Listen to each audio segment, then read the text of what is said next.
Almarie, Mio, maglaro tayo! Maglalaro tayo, Ace. Nakakatakot ka naman kalaruin. Kasi diba, may mga alaga kang hayop. Ang lalaki pa nila. Kaya nga, meron kang alagang sawa, elepante, tsaka daga.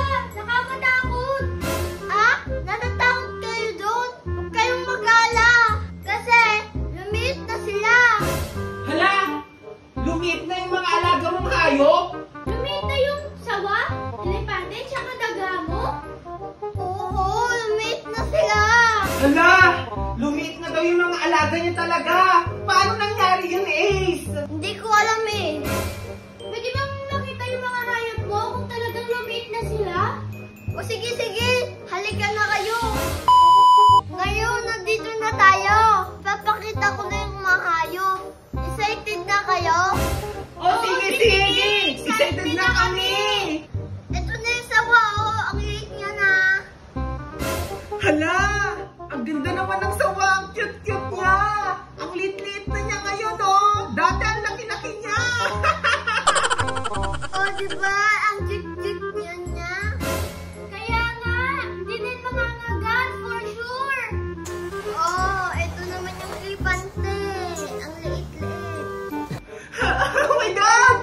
Ang cute naman ng elepante na yan. Ang cute niya, oh. Pwedeng hawakan, Ace.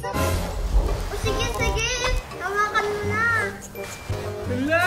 Ang cute ng elepante na to. Ang liit! Ngayon lang ako nakakita ng ganitong kaliit na elepante. Ikaw din ba? Oo, ang liit-liit.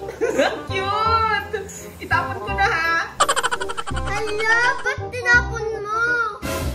Hala, sorry. Nakyutan kasi ako kaya ayun, tinapon ko na. Hayaan mo na siya.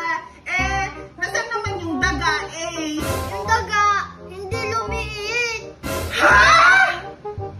Gusto yung makita? Hala, Almarie! Ano? Gusto namin makita parang oo na hindi. Ano ba nangyari sa daga na yon? Lumiit din ba yun? Hindi. Eh,